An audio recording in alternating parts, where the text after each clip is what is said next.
Hello, my name is Lacey Moore, and I'm going to talk to you today about some different customer service experiences I experienced while attending a wedding rehearsal dinner and a wedding reception.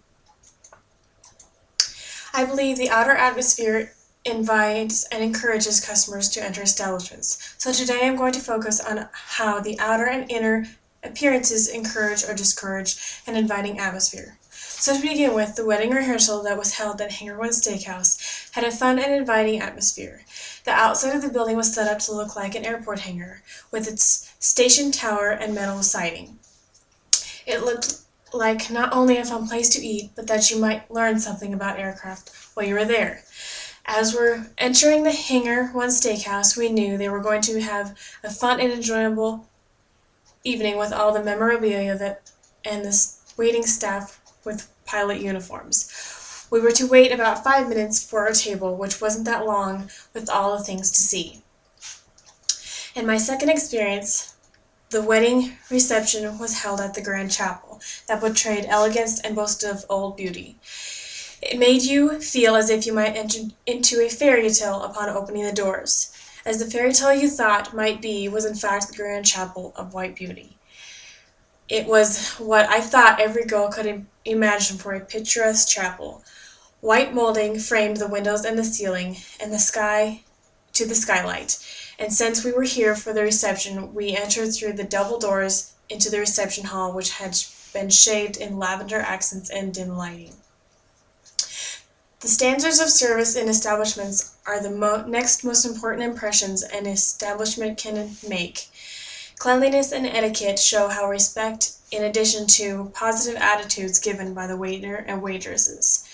To start off, while taking our drinks orders, we were informed that our waitress at Hangar One was a brand new waitress of the evening, in which she was supposed to be training, but there was no one else there with her. We waited for a good 15 minutes for our actual waitress to come, take our orders.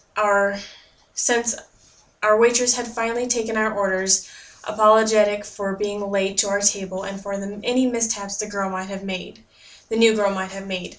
She had a very good table manners. She did not once reach over someone to retrieve something and was prompt with drink refills, plate removal, and anything else she could provide.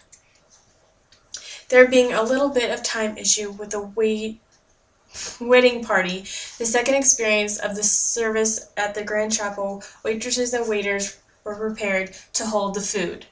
The food was in an unformal line display that tastefully made and elegantly displayed. However, the etiquette of disposal of plates and silverware were distastefully taken from tables with dish buckets that were placed on the table. Then the refills of water were given after picking up dirty dishes, which was not very nice. All guests were supposed to have received champagne before the toast, but that didn't happen. As toasts were made, they were still trying to fill everybody's glass. The poor guy that got assigned the cutting of the cake was not qualified, to say the least, but he proceeded to cut from the bottom up without lifting off the top layers, proceeding to make the cake almost topple over. Waiters and waitresses were disorganized and hardly ever in supply when you wanted them. In conclusion to my overall experience, I was pleasantly surprised that I did happen to like both establishments. Hangar One would definitely be a restaurant I would return to. It was every bit as enjoyable and portrayed and imagined. The Grand Chapel, on the other hand, I would hesitate to consider for any occasion to rent out. The service had something to be desired, presentations were impeccable, but employee management needed help. Both establishments were clean and appeared very sanitary. Thank you for your time today.